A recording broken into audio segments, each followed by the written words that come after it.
മണ്ഡലങ്ങളെ അവർക്കനുസരിച്ച് വെട്ടാൻ അതിനു വേണ്ടിയിട്ടാണ് ഇത് ചെയ്തത്. അത് എല്ലാവർക്കും മനസ്സിലായി കഴിഞ്ഞു. അതിനെ വനിതാ സംവരണത്തിൻ്റെ ഒരു ഒരു ഒരു ഒരു മേലാപ്പ് ചുറ്റിയിട്ടാണ് കൊണ്ടുവന്നത്. അത് പൊളിഞ്ഞു പോയി എന്നുള്ളത് വ്യക്തം. അതിന് മോദിയുടെ ഒരു എന്താ പറയുക ഒരു ഒരു ഒരു ഒരു വിദൂരമായ ഒരു സാധ്യത വെച്ചിട്ടാണ് മോദി കളിക്കുന്നത്. അത് പക്ഷേ നമ്മളെ അത്ഭുതപ്പെടുത്തി പാർലമെൻറ്റിലെ എല്ലാ മര്യാദകളെയും കാറ്റിൽ പറത്തിക്കൊണ്ട് ഇന്ത്യയുടെ ഫെഡറൽ ഘടനയുടെ ഒരു ഒരു ഒരു ഒരു സിസ്റ്റത്തെ അഫക്റ്റ് ചെയ്യുന്ന ദൂരവ്യാപക പ്രത്യാഘാതമുള്ള ഒരു സാധനം പോലും 10 വോട്ടിന് വേണ്ടി നമ്മളെടുത്ത് കാട്ടിക്കളയും എന്നുള്ളതിൻ്റെ ഏറ്റവും അവസാന തെളിവാണ്. ബി ജെ പിക്കാർക്ക് രാഷ്ട്രത്തോടും ജനാധിപത്യത്തോടും രാഷ്ട്ര സംവിധാനത്തോടും പുല്ല് വിലയാണെന്നറിയാം. പക്ഷേ ഇങ്ങനെ ഉണ്ടാകുമെന്നുള്ളത് നമ്മൾ പ്രതീക്ഷിച്ചില്ല.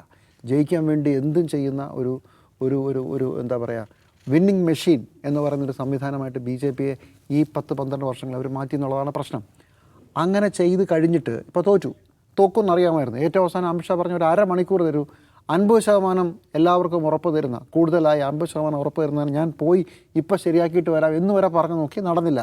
കാരണം മണ്ഡലം നിങ്ങൾക്കനുസരിച്ച് വെട്ടണം, ഈ തെരഞ്ഞെടുപ്പിന് മുമ്പ് വെട്ടണം എന്നുള്ളതാണ് കാരണമെന്ന് എല്ലാവർക്കും മനസ്സിലായി.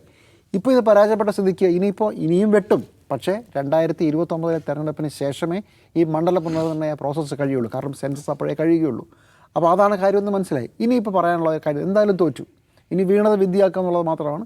സ്ത്രീ സംവരണം, സ്ത്രീകളെ ഇവർക്ക് ഇഷ്ടമല്ല എന്ന് പറഞ്ഞുകൊണ്ട് അതും ആര് വിശ്വസിക്കാനാണ്? 2023 ഞാനിപ്പോഴും ഓർക്കുന്നുണ്ട്, 2023 ഈ ഡിബേറ്റ് നടക്കുമ്പോൾ ശരി ഇത് സ്ത്രീ സംവരണം കൊണ്ടുവരാൻ ഉദ്ദേശിക്കുന്നു. അങ്ങനെയാണെങ്കിൽ നമുക്ക് അടുത്ത തെരഞ്ഞെടുപ്പിൽ ഇനി വരാൻ പോകുന്നില്ല 2029 തെരഞ്ഞെടുപ്പിലെങ്കിലും നമുക്ക് നടപ്പിലാക്കണ്ടേ, അങ്ങനെ ആക്കിക്കൂടെ? അത് പറ്റില്ല.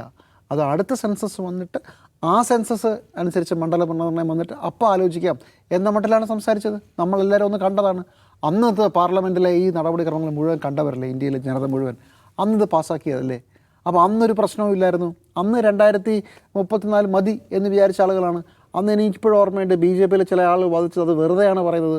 2029 തന്നെ ഈ രീതിയിൽ സ്ത്രീ സംവരണം നടക്കും എന്ന് പറഞ്ഞു. ഇപ്പോൾ ആളുകളൊക്കെ എവിടെ പോയി? ഇപ്പോൾ പറയുകയാണ് ഇത് പരാജയപ്പെട്ടത് കൊണ്ട് ഇനിയിപ്പോൾ സ്ത്രീ സംവരണം നടക്കില്ല എന്നുള്ളത്.